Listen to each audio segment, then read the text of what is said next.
দাস, বৈষ্ণব তীর্থ সপ্তগ্রাম। বিশেষ করে সোমনাথ বাবুকে এবং আমার আঞ্চলিক ইতিহাস চর্চার গুরুদেব বলতে পারেন তপন বাবু, ওনার অনুপ্রেরণায় যতটুকু এগিয়েছে।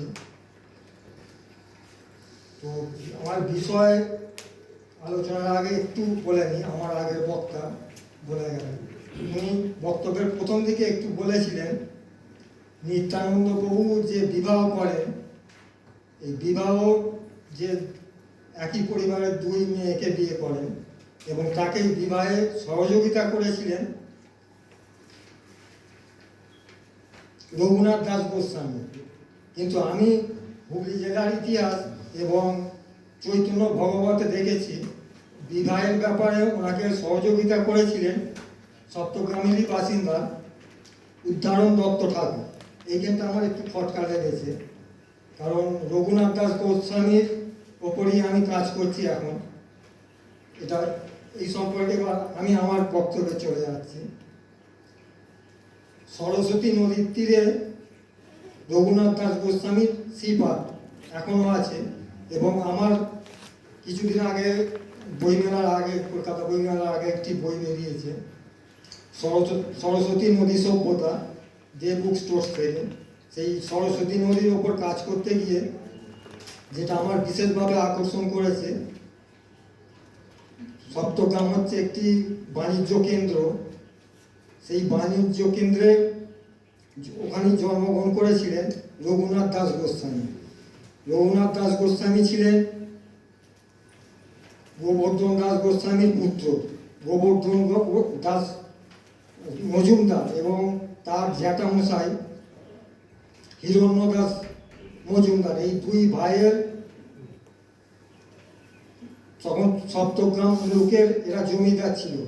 আর এই জমিদারি এরা লাভ করেছিলেন তখন গৌড়েশ্বর মুসলিম আমল। গৌড়েশ্বর ছিলেন আলাউদ্দিন হোসেন শাহ।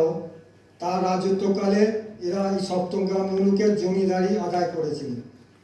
এদের আগে একজন মুসলিম চৌধুরী, সে কর আদায় করতেন, কিন্তু গৌড়েশ্বরের কাছে সেই কর তারা দিতেন না। ফলে গৌড়েশ্বর তাকে হটিয়ে দিয়ে তার জায়গায় এই হিরণ্য দাস মজুমদার এবং গোবর্ধন দাস মজুমদার দুই ভাইকে দায়িত্ব দিয়েছিলেন এবং এরা প্রতি বছর নিয়ম করেই 12 লক্ষ, তৎকালীন সময় 12 লক্ষ টাকা গৌড়েশ্বরকে জমা দিতেন এবং তাদের আয় ছিল প্রায় 20 লক্ষ টাকা।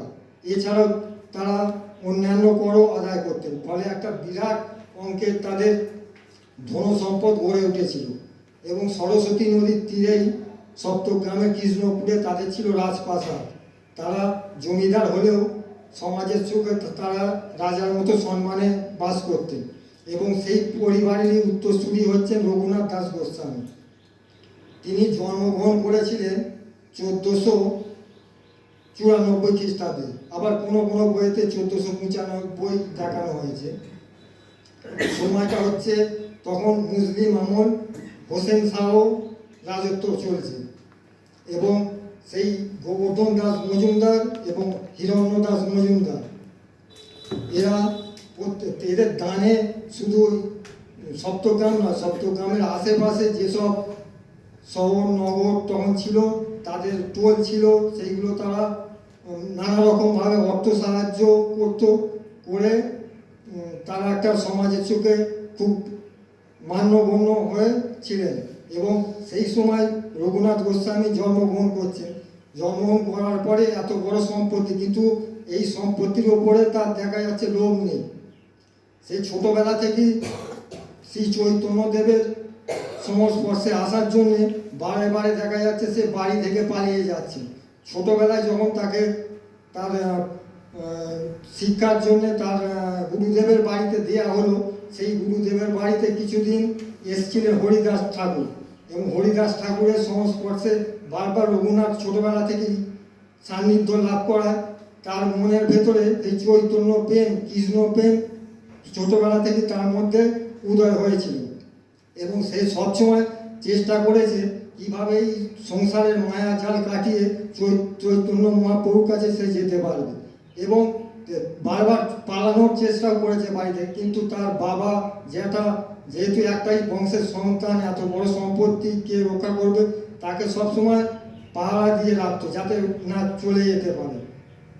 কিন্তু দেখা গেল কিছুদিনের মধ্যে শান্তিপুরে চৈতন্যদেব এসছেন, এবং এই খবরটা যখন রঘুনাথ গোস্বামী পেলেন, তখন তার বাবার কাছে আবদার করলেন যে চৈতন্যদেবের মহাপ্রভুর কাছে সাক্ষাতে যাবে, কিন্তু বাড়ি থেকে তো যেতে দেবে না। ফলে তার বাবা এবং জ্যাঠামশাই পাহারাদার সমেত তাকে সেই শান্তিপুরে পাঠালেন, এবং প্রথমে সেই চৈতন্যদেবের সঙ্গে তার সাক্ষাৎ হলো। এটা প্রথম হয়েছিল। তারপরে ফের কিছুদিন পরে চৈতন্যদেবের আর একবার ওই শান্তিপুরেতেই দেখা হয়েছিল। তারপরে ফিরে আসেন আবার বাড়িতে। আসার পর এরপরে কিছুদিন বাড়িতে ছিলেন, বাড়ি থেকে থাকার পর আবার কয়েকবার পালিয়ে যাওয়ার চেষ্টা করেন, কিন্তু ব্যর্থ হয়। এরপরে আমাদের এই কোন্নগরের উল্টো দিকটা, কোন্নদের পানিহাটিতে এক সময় আমাদের চৈতন্য মহাপ্রভু এসেছিলেন। সেই চৈতন্য মহাপ্রভু যখন এলেন, তখন সেই খবরটা যখন রঘুনাথ দাস গোস্বামী পেলেন, তখন তিনি বাড়ি থেকে যাওয়ার জন্য অনেক চেষ্টা করেছেন, কিন্তু যেতে দিচ্ছে না। ফলে তারপর সেখানেও বিশাল একটা পাহারা দিয়ে তাকে সেখানে পাঠানো হলো, এবং সেই নিত্যানন্দ প্রভুর কাছে গিয়ে পানিহাটিতে দই মহোৎসবের একটা আয়োজন করা হলো। আয়োজন করে এবং নিত্যানন্দ প্রভু রঘুনাথ দাস গোস্বামীকে বললেন যে তুমি শান্তভাবে বাড়ি যাও, বাড়িতে গৃহকর্মের কাজ করো, যখন উপযুক্ত সময় হবে ঈশ্বর তোমাকে শ্রী চৈতন্যদেব মহাপ্রভুর কাছে পৌঁছে দেবেন। বলার পর তিনি আবার বাড়ি ফিরে এলেন। বাড়ি ফিরে আসার পর কিছুদিন দেখা গেল সংসার ধর্ম শান্তিপূর্ণভাবে করলেন। করার পর হঠাৎ একদিন তিনি নিরুদ্দেশ হয়ে গেলেন। নিরুদ্দেশ হয়ে যাওয়ার পর বাড়ি থেকে তার কাকা এবং জ্যাঠামশাই, বাবা এবং জ্যাঠামশাই লোক পাঠিয়ে খবর নিলেন চারদিকে কোথায় পালিয়েছে, কিন্তু কোনো সন্ধান পাওয়া গেল না।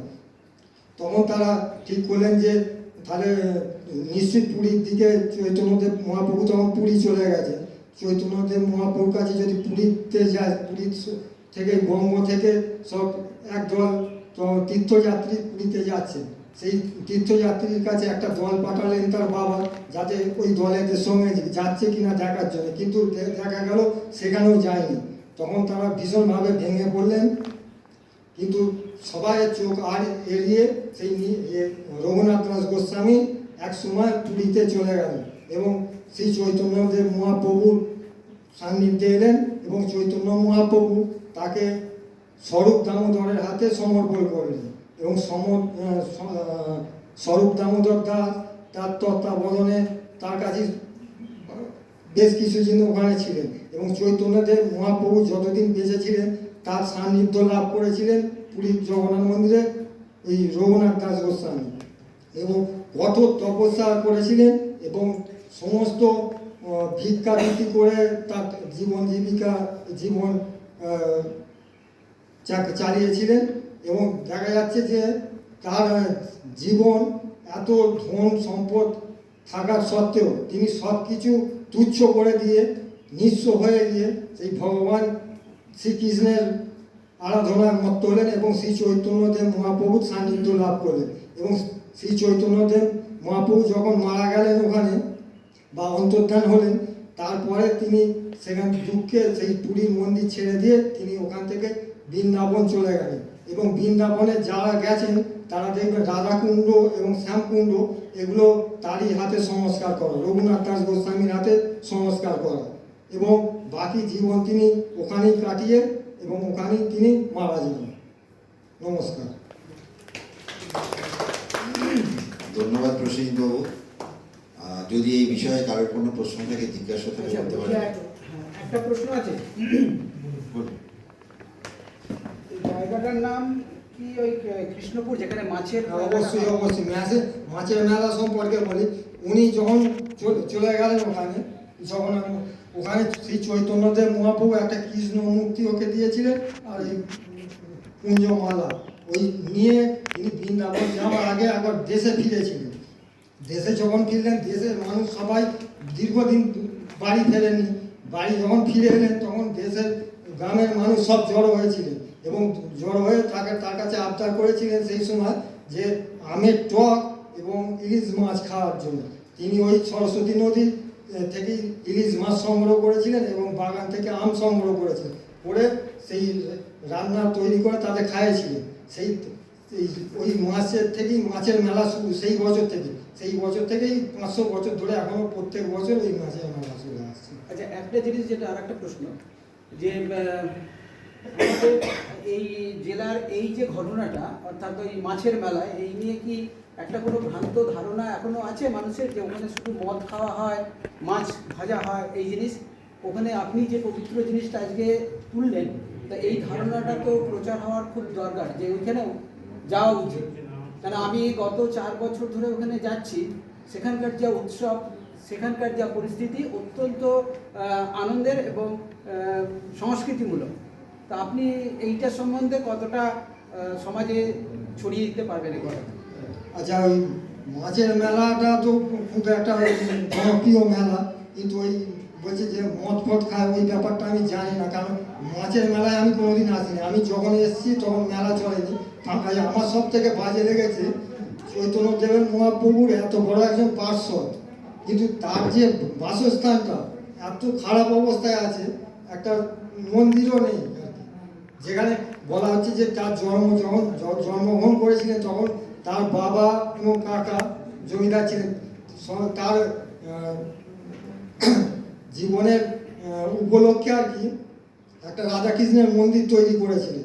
সেই মন্দিরটি পরবর্তীকালে মুসলিমরা ভেঙে দিয়েছিল, কিন্তু আমাদের এই সুধীর কুমার মিত্র যখন ওখানে গিয়েছিলেন তখন উনি একটা ওই ভগ্নস্তূপ থেকে একটা ইট সংগ্রহ করেছিলেন এবং ইটটা উনি দাবি করছেন যে ওই মন্দিরের ইট, এবং এইটা আনন্দবাজার পত্রিকাতেও বেরিয়েছে।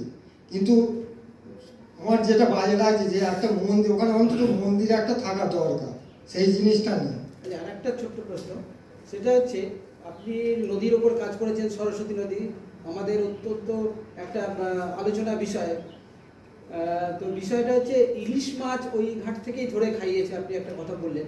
আপনি কি নিশ্চিত যে ওই নদীতে ওই সময় ঠিক ইলিশ মাছ প্রবেশ করতো? নদী কি তখনও শুকিয়ে গেছে না যায়নি? না, সেই সময় শুকিয়ে যায়নি, কারণ সেই সময় দেখা যাচ্ছে যে ইতিহাস যেটা বলছে, গঙ্গার বেশিরভাগ জলটাই সরস্বতী নদী দিয়ে তখন পাস হতো। গঙ্গা নদীও ছিল, কিন্তু বেশিরভাগ জলটাই ওই পাস হতো। ওনার যে সময় উনি জন্মগ্রহণ করেছেন তখনও পর্তুগিজরা আসেনি, তারপরে পর্তুগিজরা ওখানে আসছে এবং পর্তুগিজরা প্রথম ব্যবসা হুগলিতে না সপ্তগ্রামে করছে। সে তারও আগে মনে করুন ইনি জন্মগ্রহণ করেছেন, রঘুনাথ দাস। ফলে দেখা যাচ্ছে তখন যদি গঙ্গাতে ইলিশ পাওয়া যায়, গঙ্গার মূল স্রোত কিন্তু তখন ওইটাতে বইছে, ফলে না পাওয়ার তো কোনো কথা নেই। আপনি কি বলছেন দিদি? আপনি বলুন।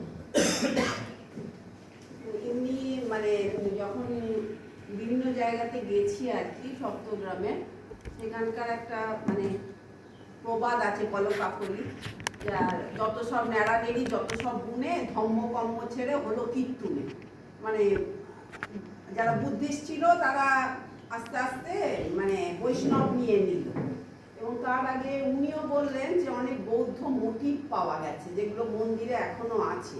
তো আপনি তো ওই জায়গাতেও আরো বিস্তৃত কাজ করেছেন, আমার তো ধরুন 1 দিন 2 দিনের যাওয়া।